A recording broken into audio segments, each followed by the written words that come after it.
"You're no son of mine," the father yelled, but froze seeing who waited at the door. Rain hammered the windows of the small apartment on 63rd Street, a relentless drumming that seemed to echo the tension inside. The living room was dim, lit only by a flickering floor lamp in the corner, its yellow glow catching the edges of worn furniture, a sagging couch, a coffee table scarred with cigarette burns, a bookshelf stuffed with old paperbacks and a couple of framed photos from better days. The air smelled faintly of damp plaster and the lingering ghost of fried onions from dinner hours ago. Outside, the south side of Chicago churned on despite the storm. Car tires hissed through puddles, a distant train whistle cut through the night, and the wind rattled the loose panes of the brick building. James Carter stood in the middle of the room, his broad shoulders hunched. His face flushed a deep red that made the veins in his neck stand out like cords. His hands, rough from years of fixing engines at the auto shop, clenched into fists at his sides. He was 50, but the lines on his face made him look older, lines carved by hard work, harder drinks, and a lifetime of disappointments. Across from him, near the door, stood his son Ethan, 20 years old, all sharp angles and restless energy. Ethan's dark hair fell into his eyes, damp from the rain he'd tracked in, and his backpack hung off one shoulder like an afterthought. His jaw was tight, his green eyes blazing with something between defiance and hurt. 20 years I fed you, clothed you, put a roof over your head, James roared, his voice cracking with fury. And this is how you repay me?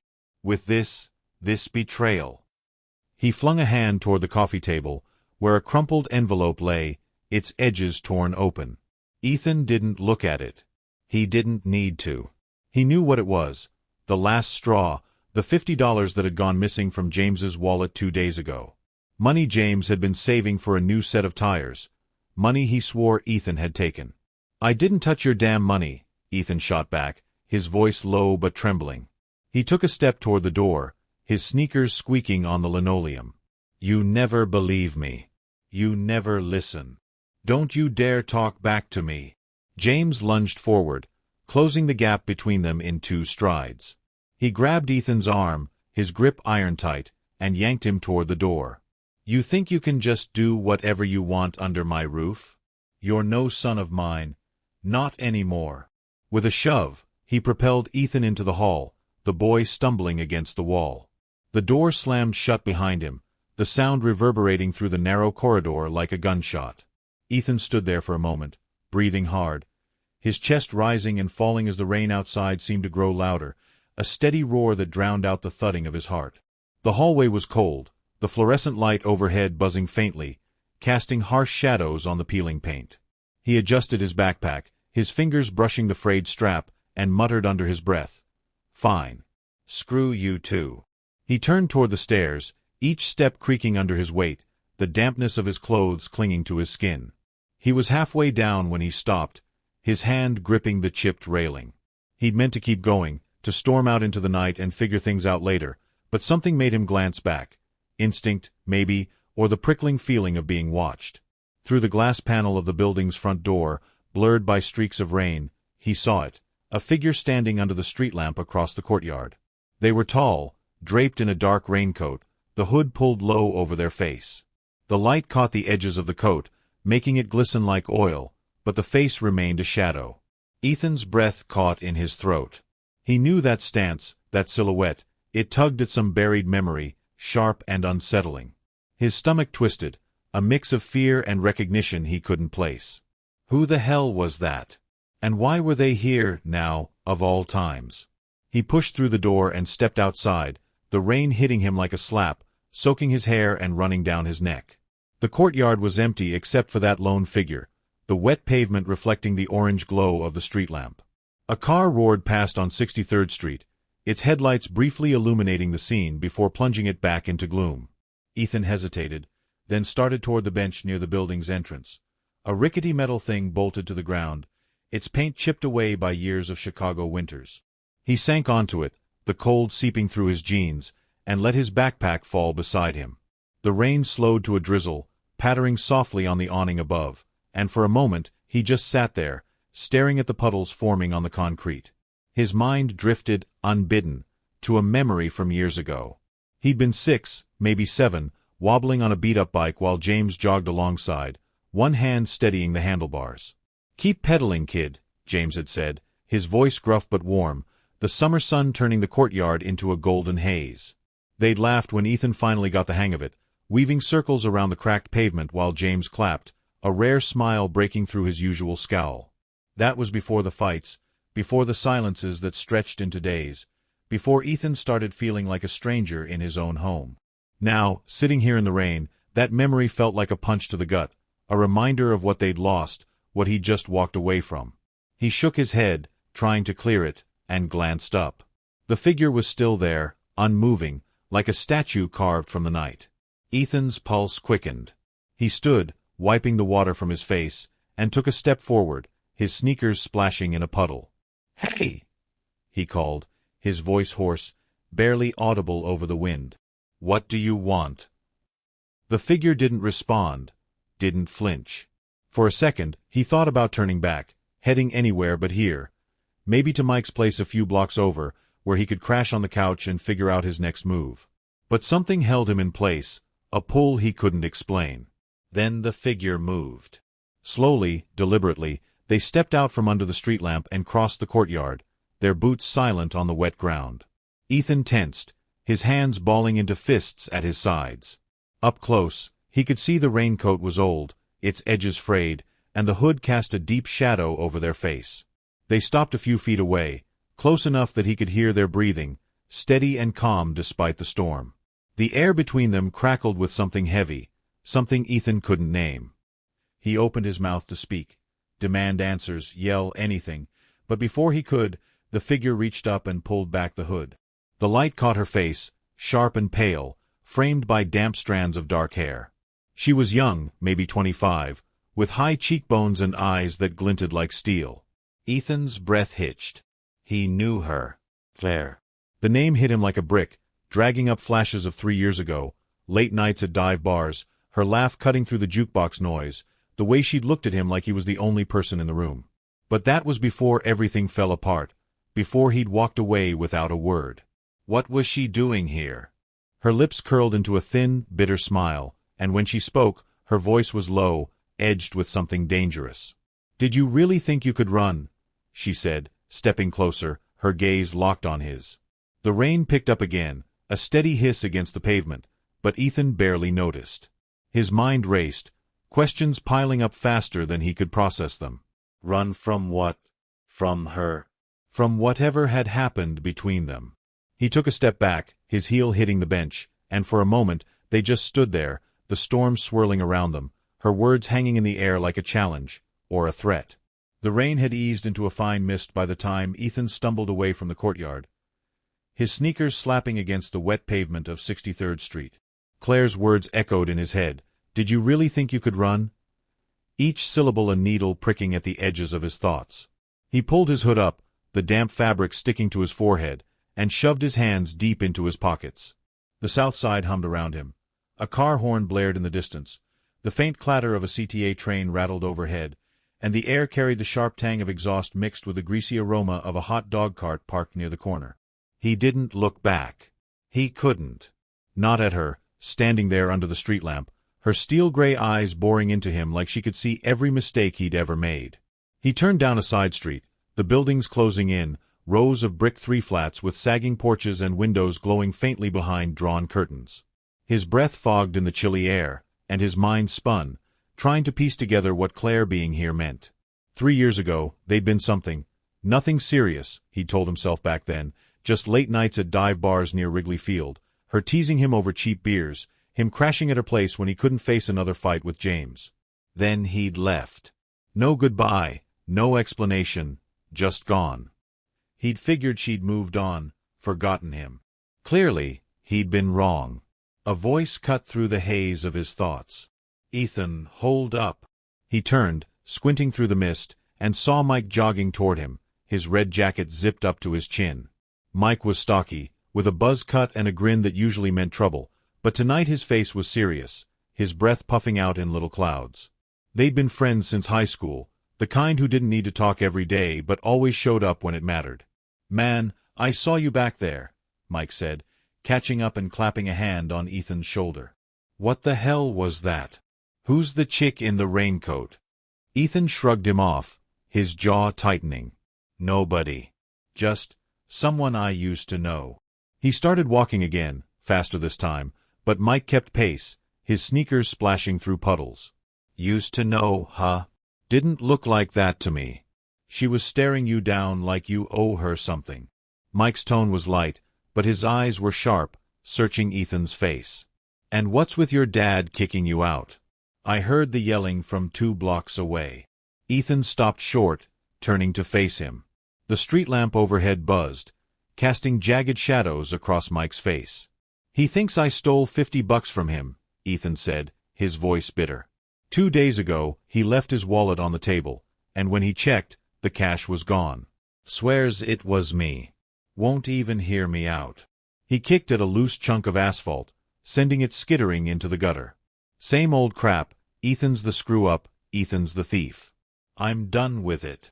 Mike frowned, rubbing the back of his neck. That's rough, man. But your old man's not made of steel. You should go back, talk it out. He's probably just pissed about work or something. My uncle says the shop's been slow lately. He paused, then added, You can crash at my place if you need to. Couch sucks, but it's yours. Ethan shook his head, his throat tight. Not going back. Not tonight. He glanced down the street, toward the glow of the CTA station a block away. I just need to think. He started walking again, and Mike didn't follow this time, just called after him, Don't do anything stupid, all right? Ethan waved a hand without turning around, a half-hearted acknowledgement. The station was a concrete slab under the elevated tracks, its platform crowded with late-night commuters, people in hoodies and puffy coats, heads down, umbrellas dripping onto the tiles. Ethan leaned against a pillar, the cold metal pressing into his back, and watched a Green Line train screech to a stop. The doors hissed open, spilling out a rush of noise and bodies, then sucked in a new crowd before rumbling off into the night. He didn't get on. He just stood there, the rumble of the tracks vibrating through his bones, and let his mind drift. 3 years ago, he'd walked out of that apartment for the first time. Not kicked out, just fed up. James had been on him about getting a job, about pulling his weight, and Ethan had snapped, stormed off with nothing but a jacket and $20 in his pocket. He'd crashed with Claire for a week, maybe 2, sleeping on her lumpy futon, eating ramen out of chipped bowls while she played old records on a thrift store turntable. He remembered her humming along to some scratchy vinyl, her hair falling into her face as she smiled at him. Then he'd left her too, slipped out one morning while she was still asleep, no note, no nothing. He'd told himself it was better that way, less mess, less guilt. Now, standing here, the weight of that choice settled over him like the damp air, heavy and inescapable. Footsteps broke his reverie, sharp, deliberate, cutting through the station's din. He turned, and there she was again. Claire. She'd followed him, her raincoat dripping, her boots leaving wet prints on the platform. Her face was set, her lips pressed into a thin line, but her eyes burned with something fierce. You don't get to walk away this time, she said, stepping closer, her voice steady despite the tremor in her hands. Not after what you did. Ethan's stomach dropped. What are you talking about? He said, louder than he meant to, drawing a glance from a guy in a bear's cap nearby. I haven't seen you in years, Claire. What do you want from me? She didn't flinch, just reached into her pocket and pulled out her phone. With a flick of her thumb, she opened a photo and held it up. A little girl stared back at him, maybe 3 years old, with dark curls and big, cautious eyes. She was clutching a stuffed rabbit, sitting on a worn carpet in what looked like a tiny living room. Ethan's breath caught, his mind racing to make sense of it. This is Lily, Claire said, her voice softening for a split second before hardening again. Your daughter. The words hit him like a freight train, knocking the air out of his lungs. He stared at the screen, at the girl's face, searching for something, anything that made sense. No, he said, shaking his head, taking a step back. That's not, there's no way. You're lying. His voice cracked, disbelief warring with a flicker of doubt he couldn't shake. Claire's eyes narrowed, her grip tightening on the phone. You bailed, Ethan. 3 years ago, I told you I was pregnant, and you promised you'd be there. Then you disappeared, left me alone with her. Now it's your turn to step up.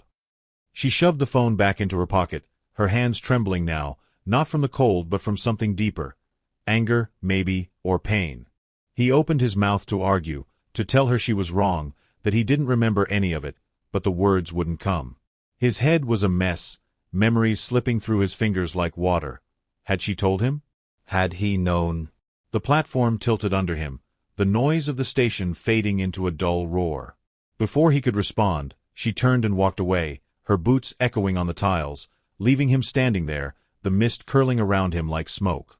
He didn't notice the man at first. Gray jacket, baseball cap pulled low, lingering near the ticket machine.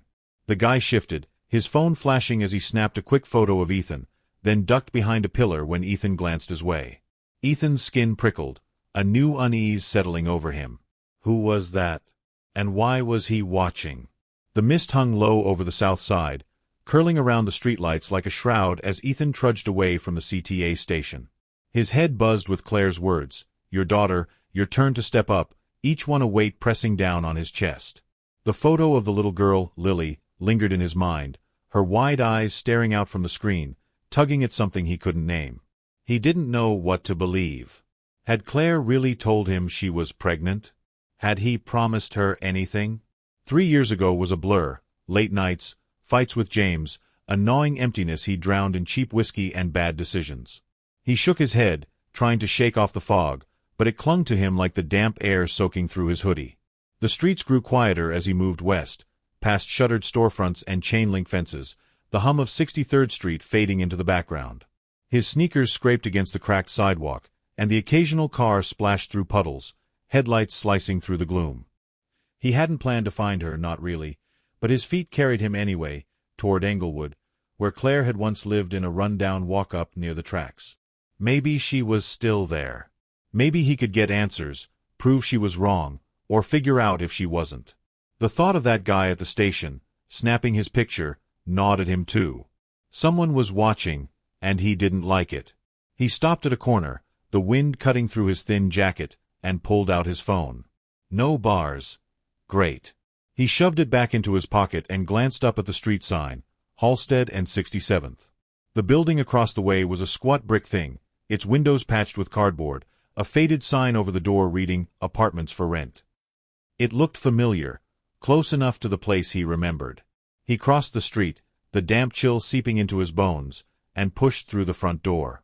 The lobby smelled of mildew and burnt toast, the linoleum floor sticky underfoot. A single bulb flickered overhead, casting long shadows up the stairs. He climbed to the second floor, his heart thudding louder with each step, and stopped at apartment 2B. The door was chipped green paint, a brass number hanging crooked. He hesitated, his fist hovering an inch from the wood, then knocked, 3 sharp raps that echoed in the narrow hall. Silence. He knocked again, harder, and finally heard footsteps, soft and quick. The door creaked open, and Claire stood there, her dark hair pulled back, her face pale under the hallway light. She didn't look surprised, just tired, her gray eyes narrowing as they met his. "What do you want, Ethan?" she said, her voice flat, arms crossed over a faded sweatshirt. Behind her, the apartment was dim, lit by a floor lamp with a frayed shade. The air carried the warm, starchy smell of mac and cheese, and a small TV buzzed in the corner, playing a cartoon with the volume low. "I need to know," he said, stepping closer, his voice rough. "What you said about Lily. Is it true? Did I know?" He hated how desperate he sounded, how the words tumbled out like he couldn't hold them back. Claire's jaw tightened, but she stepped aside, letting him in.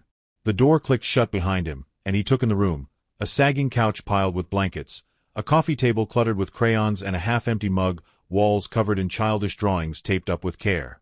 A little girl, Lily, peeked out from behind the couch, her dark curls framing a round face, her eyes big and wary.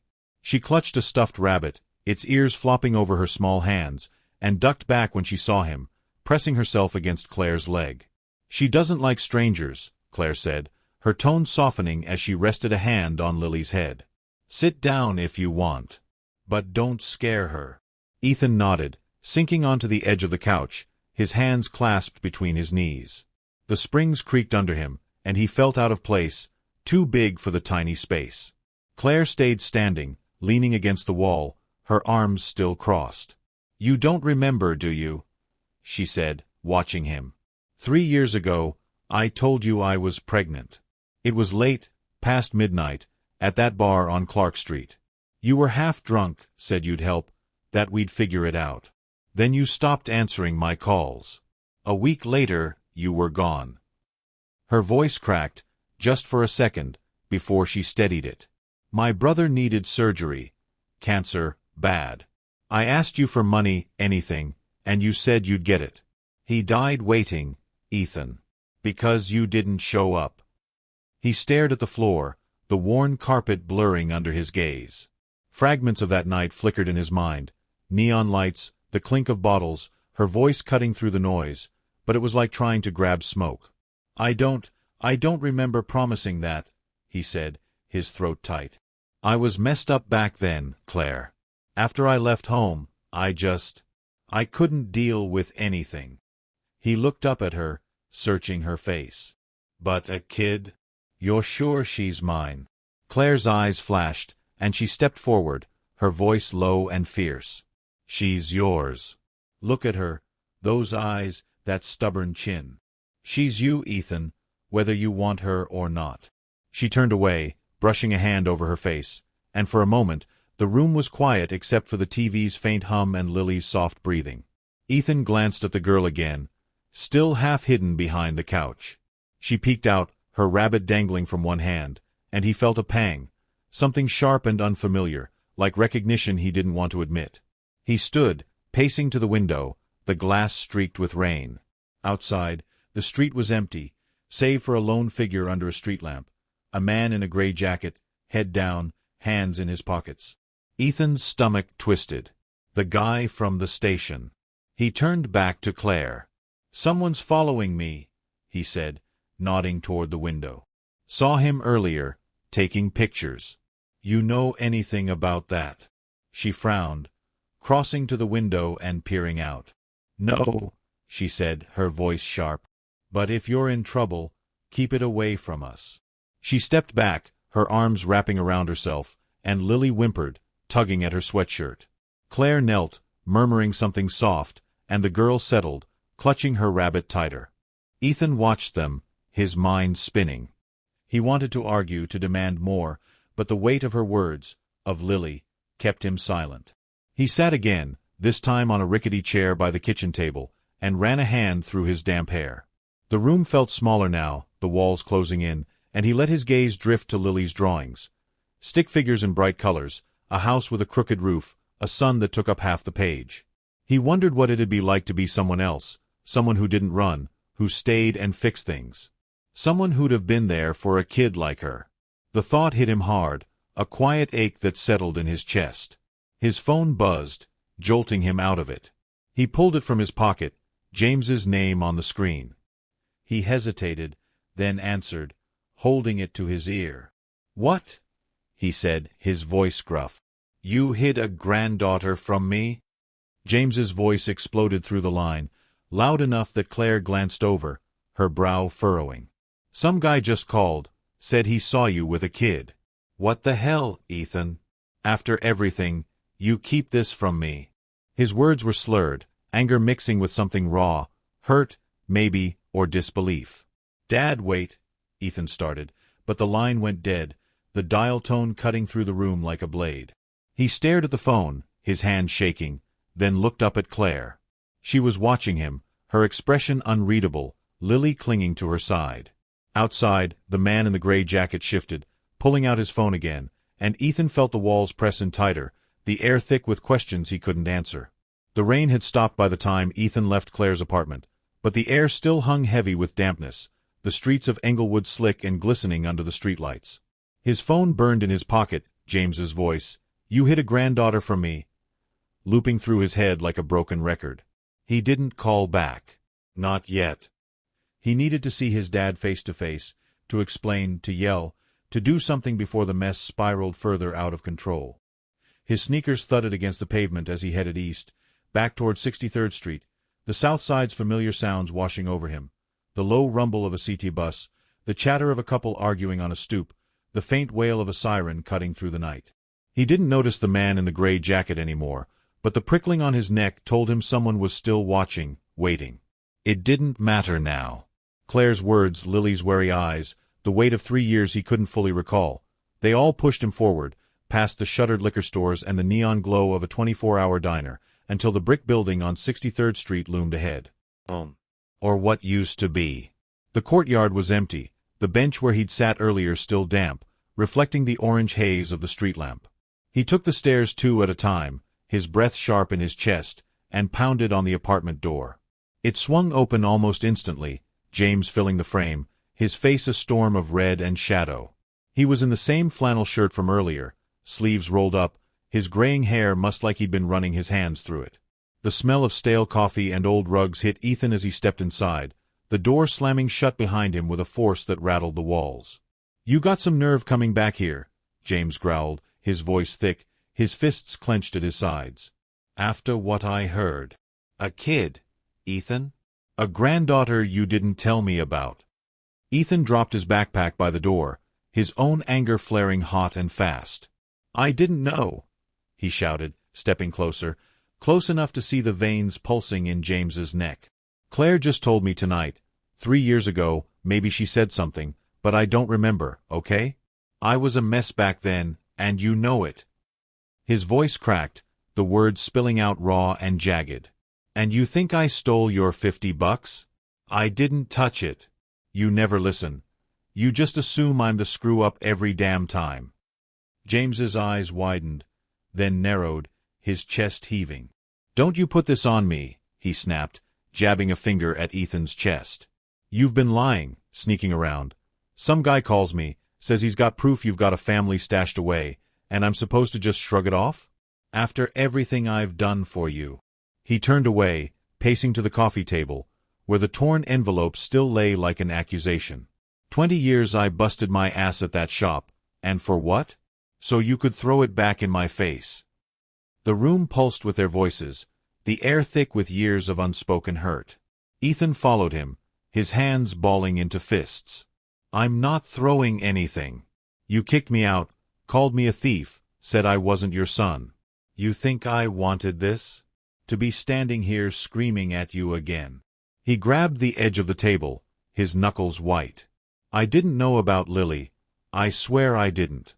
But you wouldn't believe me even if I did."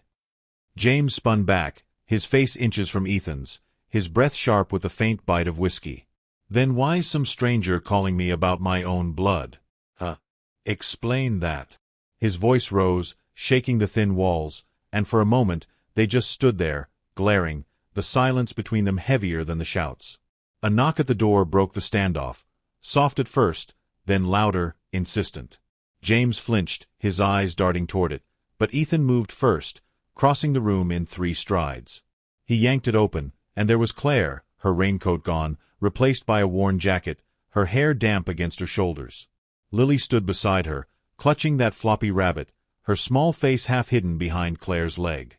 "What are you doing here?" Ethan said, his voice low, a mix of shock and dread tightening his throat. Claire's gaze flicked past him to James, then back. "He deserves to know," she said simply, stepping inside, guiding Lily with a gentle hand. The girl's sneakers squeaked on the linoleum, her eyes wide as she took in the room, the faded couch, the cluttered bookshelf, the man staring at her like she was a ghost. James froze, his anger draining into something softer, something cracked open. "This her?"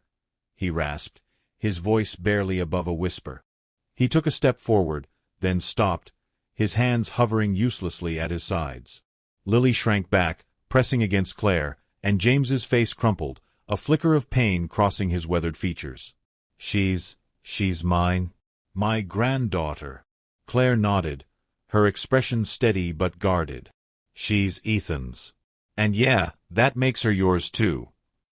She glanced at Ethan, then away, her fingers tightening on Lily's shoulder. "I didn't plan to come here, but after you left, I thought he should see her. Before it's too late." Ethan opened his mouth, to argue, to ask what she meant, but before he could, James swayed, his hand shooting out to grip the back of the couch. His face went pale, a sheen of sweat breaking out on his forehead, and he clutched his chest, a sharp gasp escaping his lips. "Dad," Ethan said, lunging forward, panic spiking through him. James staggered, his knees buckling, and hit the floor with a thud that shook the room. "Call 911. Ethan yelled, dropping beside him, his hands fumbling over James's shoulders, his chest. Claire pulled out her phone, her voice calm but urgent as she spoke to the dispatcher, while Lily whimpered, backing toward the door.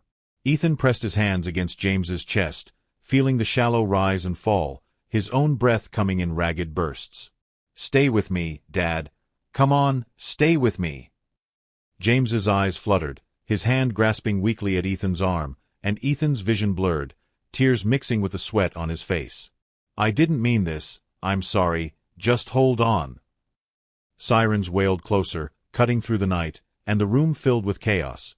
Claire pulling Lily into the hall, the paramedics bursting through the door, their boots loud on the floor.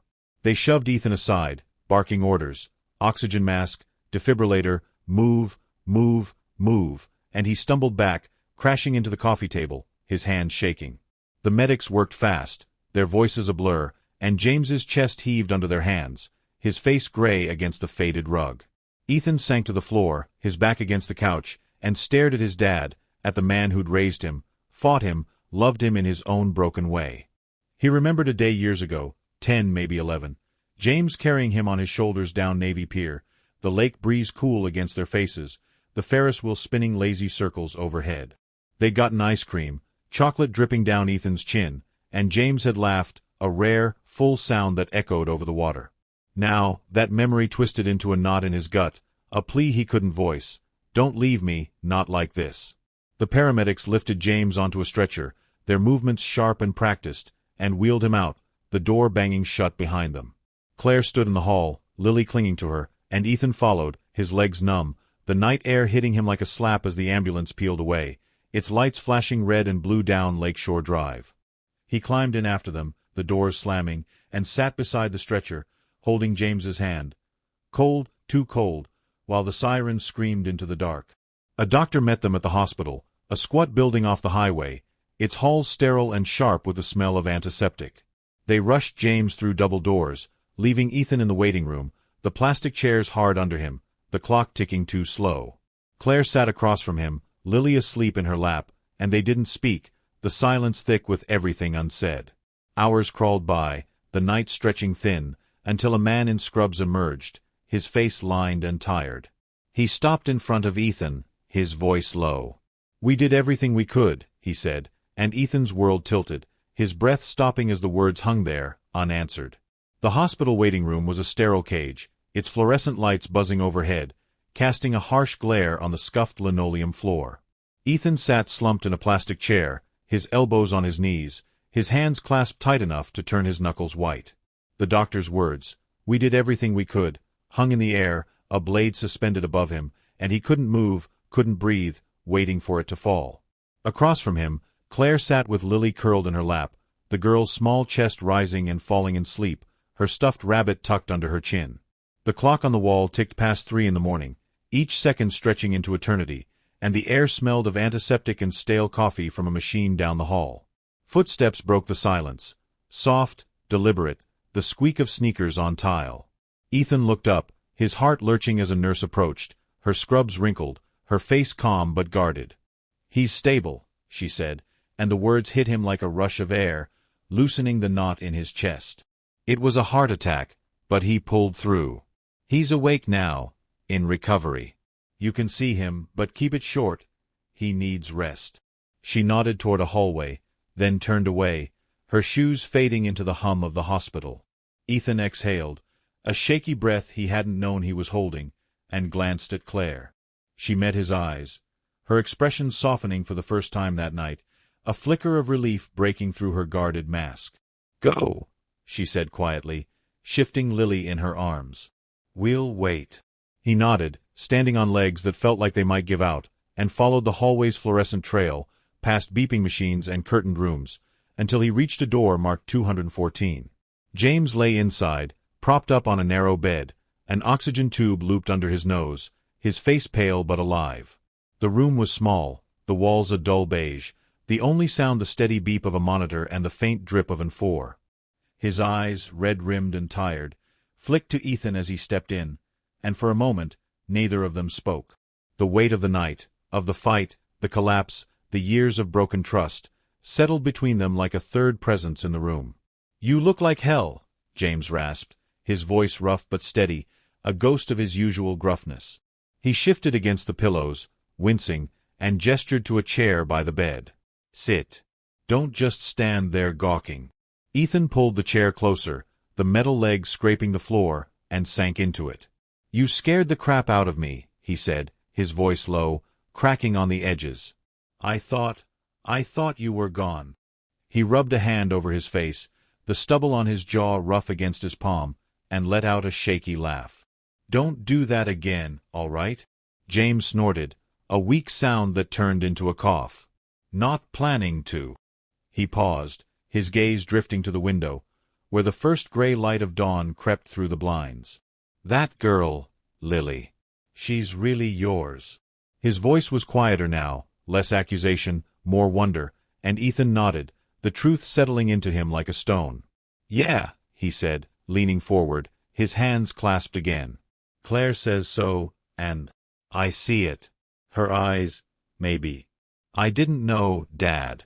I swear I didn't. 3 years ago, I was messed up, drinking, running from you, from everything.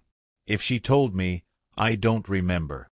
He swallowed, the words bitter on his tongue. "I'm sorry. For that, for tonight, for all of it." James studied him, his jaw working like he was chewing on something hard to swallow. "That $50, he said finally, his voice gruff again. "Found out it wasn't you. Old man upstairs, Tom, came by while you were gone. Said he borrowed it for his rent, thought I wouldn't notice. Dumbass." He shook his head, a flicker of a smirk tugging at his lips. "I should have asked you first. Should have listened." Ethan stared at him, the confession sinking in, a mix of relief and frustration swirling in his gut. "Yeah, you should have," he said, but there was no heat in it, just exhaustion. He leaned back, the chair creaking, and for a moment they sat in silence, the beeping monitor filling the gap. He thought about the courtyard years ago, James teaching him to ride that bike, the sun warm on their backs. Then later, the pier, the ice cream, the laughter. Moments he'd buried under the fights, the silences. Now, sitting here, he saw them again, fragile but real, and he wondered if they could find their way back to something like that. The door creaked open, and Claire stepped in, Lily in her arms, awake now, her eyes blinking against the light. James straightened, a spark lighting his tired face, and Claire hesitated, then crossed to the bed, setting Lily down gently. The girl clung to her rabbit, peering at James with cautious curiosity, and he reached out a shaky hand, his fingers brushing her curls. "Hey, kid," he said, his voice soft, breaking a little. "Guess I'm your grandpa, huh?" Lily didn't answer, just tilted her head, but a small smile crept onto her face, and James chuckled, a sound that warmed the room. Claire sat on the edge of the bed, her shoulders relaxing, and Ethan watched them, the knot in his chest easing further. "I'm gonna stick around," he said, looking at Claire. "For her, for Lily. I don't know what I'm doing, but I want to try. If that's okay." Claire's eyes met his, searching, then softened. "Yeah," she said, her voice quiet but sure. "It's okay." She reached into her bag, pulling out a thermos and some paper cups, the faint scent of coffee drifting out as she poured. "Figured we could use this," she said, handing one to James, then Ethan, her fingers brushing his for a second longer than necessary. They sat there, the four of them, sipping from the cups, the warmth seeping into their hands. James told a story, something about a fishing trip on Lake Michigan, years back, when he'd nearly tipped the boat chasing a big one, and Lily giggled, her rabbit bouncing as she listened. Ethan leaned back, letting the sound wash over him, the ache in his chest shifting into something lighter, something like hope. He'd almost lost this, almost lost them all, but here they were, patched together, messy and real. Outside, the dawn broke over Chicago, the city waking slow and steady. Through the window, Ethan glimpsed the courtyard beyond the hospital, a patch of asphalt where kids were already out, tossing a basketball, their shouts faint but clear. He thought about the days ahead, the questions still unanswered, how he'd fit into Lily's life, how he and James would rebuild, what Claire wanted from him. They weren't solved, not yet, but for now, this was enough. The coffee, the laughter, the quiet promise of a new start. The nurse poked her head in, warning them to wrap it up, and James waved her off with a grumble, making Lily giggle again. Claire gathered the cups, her movements slow, and Ethan stood, stretching his stiff legs. They'd leave soon, figure out the next step. Maybe breakfast at that diner on 63rd, pancakes for Lily, a chance to talk. As they filed out, the morning light spilled across the floor, and Ethan glanced back at James, at the family he hadn't known he had, and felt the ground steady beneath him, just a little. Thank you for spending time with our heroes. Share your thoughts in the comments if this story resonated with your heart. Like and subscribe to our channel so you won't miss other touching stories. Share this video with your friends. It might inspire something important.